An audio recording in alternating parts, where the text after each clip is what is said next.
usually, if I put somebody on a fast and they have time, they don't have to work as much as I do, because I stay moving, going places, talking to people, doing things and stuff like that. So I'm not a good person to fast right now, unless I move myself away from society as well and do that. But otherwise, I still do a fast at least about once a week. But I only eat when I'm hungry. I don't care. I don't care if I'm at a setting where people eating at. If I ain't hungry, I'm not going to eat. Go ahead. I just want to add some validity to that story, because I did do a fast at the end of the year, and I probably should have talked to you a little bit more before I did. Okay. But that happened when I did a 48 hour. I did 24 with the distilled water, well 36 with distilled water, and then 12 with like cabbage juice. Okay. And I did do that. I went through a healing crisis, but I didn't know what it was. Right. I had a headache so bad, I didn't know what was happening to me. And right. we started panicking. Well, see, I even have classes that I teach on each one of these things. You think you got a lot of the information. You do. It's exposure, but it's so much more information to actually get you into it. And this is something, like right now, I could have gave you 100% of the information.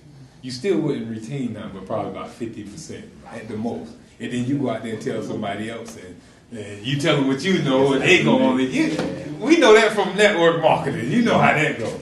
Go ahead, man. What does your diet consist of? Well, it's changed so much because I was a work in progress. Now I'm on no cooked food. All I'm eating is raw living food.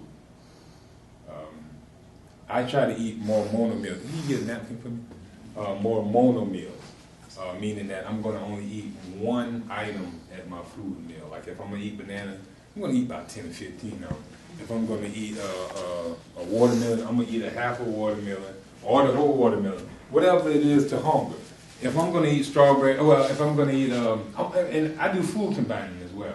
I don't combine food, like for example, with my son, I'm saying my son and my daughter.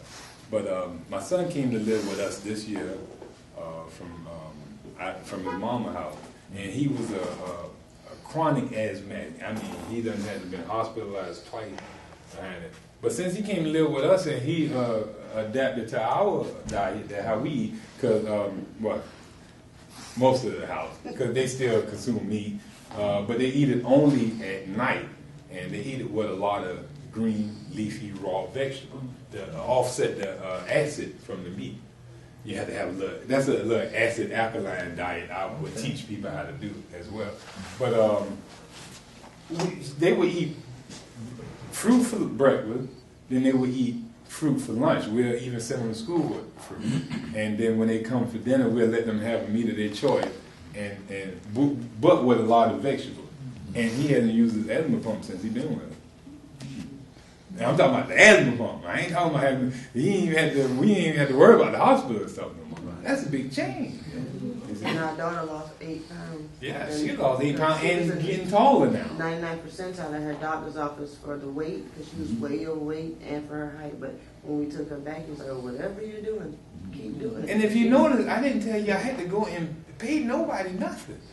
Look how I told you, those are the same things we use, letting them get fresh air, letting them get adequate sunlight. You see where I'm coming from? I didn't tell you to go to no store and spend no money.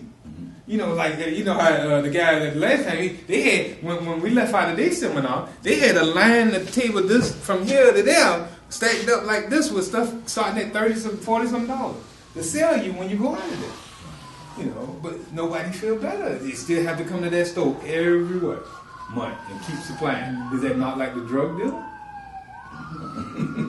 All right? Mm-hmm. Think about it. And I don't care if it's herbs or if it's prednisone or the stuff from the medical doctor. And look at them; they on every corner, but they don't want us on the corner. But look at them on the corner. Look at CVS, Walgreens, and CVS got the corner now. They even call themselves the corner drugstore. You know what I mean? Think about it. That's all they doing is killing them. But that's what they do.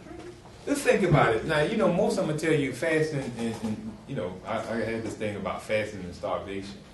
They talk about, I'm going to be starving, man, you can't mix those two words. Those are two different words. Even if you do the etymology, you know, etymology is the study of words, right? All right. Fast is meaning to be firm, fixed in your resolve not to eat.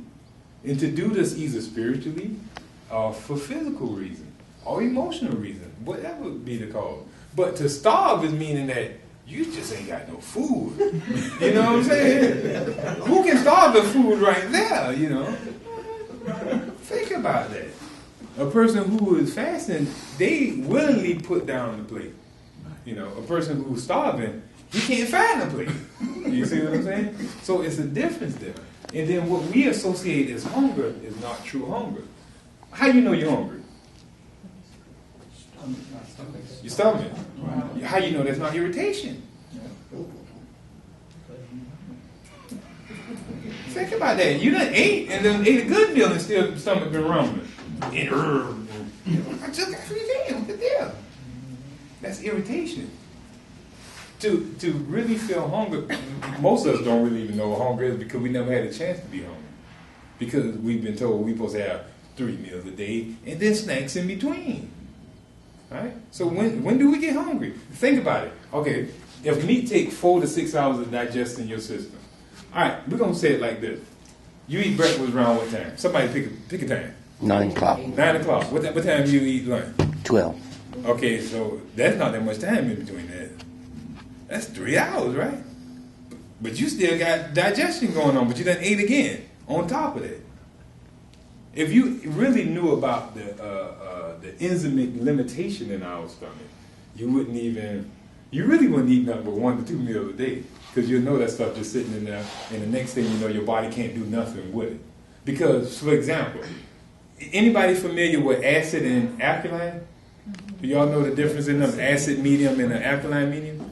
Now, say that you put both of them in the same together. What does it do? It what? So it balances. Neutralizes, right? Okay. Now think about it. If proteins require a acidic medium in your stomach to digest food, it needs more of an acid medium. All right. But carbohydrates need an alkaline medium, and fats need an alkaline medium.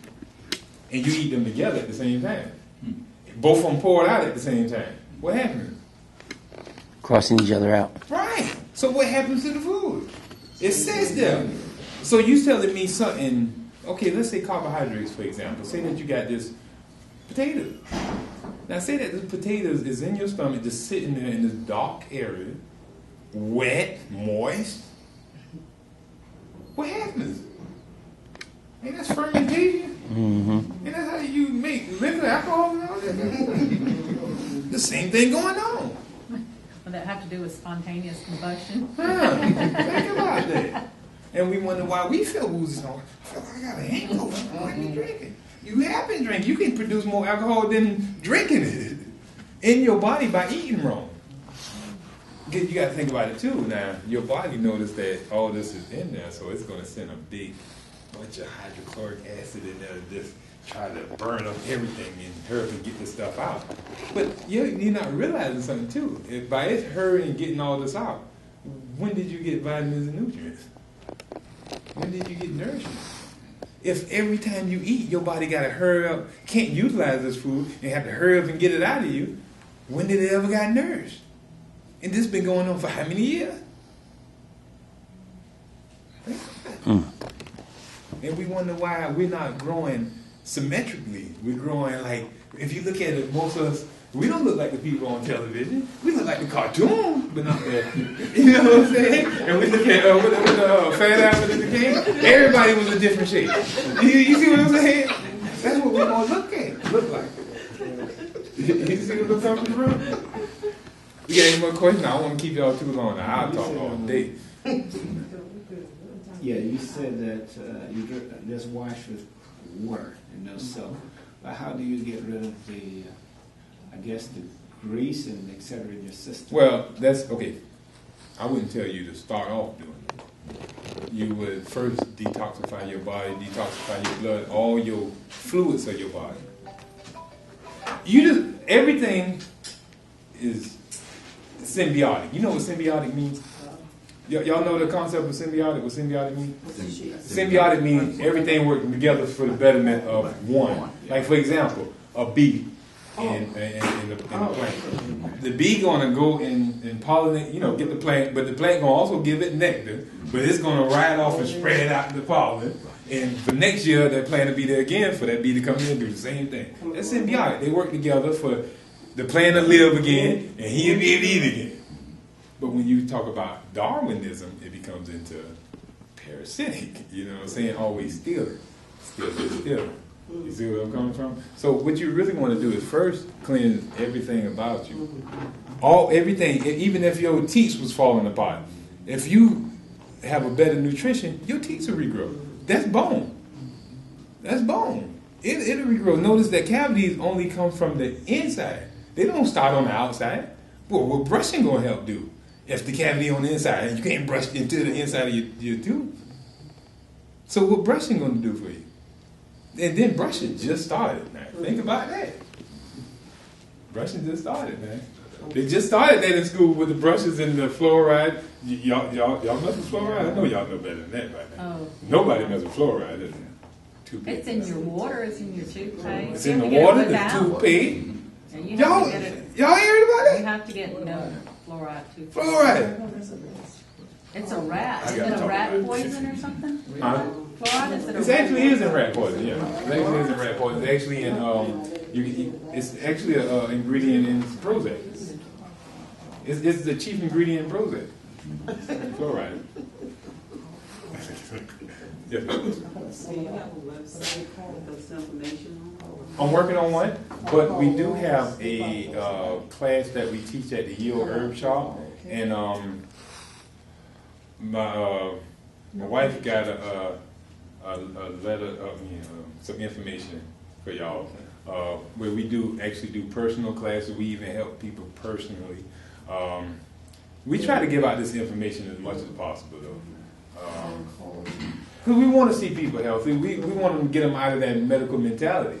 Because we want to build a stronger people. Think about it. We are getting weak. We're talking about our lifespan is getting better now since medicine came about. Is it compared to Adam's life? Who lived 900, who was supposed to be in the perfect environment, who was supposed to live forever if he wouldn't ate from the forbidden fruit. So this body is able to live forever. Think about it. Now, the body is able to live forever. However, we can't do that now because Adam done messed that up. But, we were built to live forever. Adam and Eve supposed to have been there forever in the Garden of Eden until they made that mistake. So the body is repairing itself constantly. They did a research study where they actually put some cell flesh in the laboratory. And as long as you kept it bathed and gave it its nutritive material, it stayed pretty and fine. The elasticity was great on it and everything. So think about that. Yeah. I've been doing some research on micronutrients versus macronutrients. Micro, of course, being from the leafy vegetables and seeds and berries and that sort of thing. And macro from the starches and all the other foods. Your macros are the carbohydrate, the fats, and the carbohydrates, fats, and your protein. Right. And your macronutrients would be considered your vitamins and your minerals, salts, and stuff like that. Your potassium and stuff like that. But you can pretty much get that from all that is in any food. However, you will get more of your salts from vegetables and stuff like that. So that's just like me. I straight went on all fruit, but I have to put some. I'm gonna have to start incorporating some leafy greens into my in my food just to get more salts because I'm more active. I do walk and stuff like that. But if you're a sedentary person, you really don't even need to eat all that often if you really not. Most people, if you notice, that live the longest of those temperate eaters, people who didn't eat that much. You see? And if we look at how in biblical days, they only ate them big feasts when it was something, a big occasion. It was something to be merry about. And they never really even talked about cooking too much of that meat either. I really don't remember hearing too much cooking going on. They ate it raw with its natural enzymes intact. You see where I'm coming from? If you notice when you break down, like if we look at that banana breaking down, its enzymes are intact right now. It used to be green, but the more it go, matter of fact, if you even bite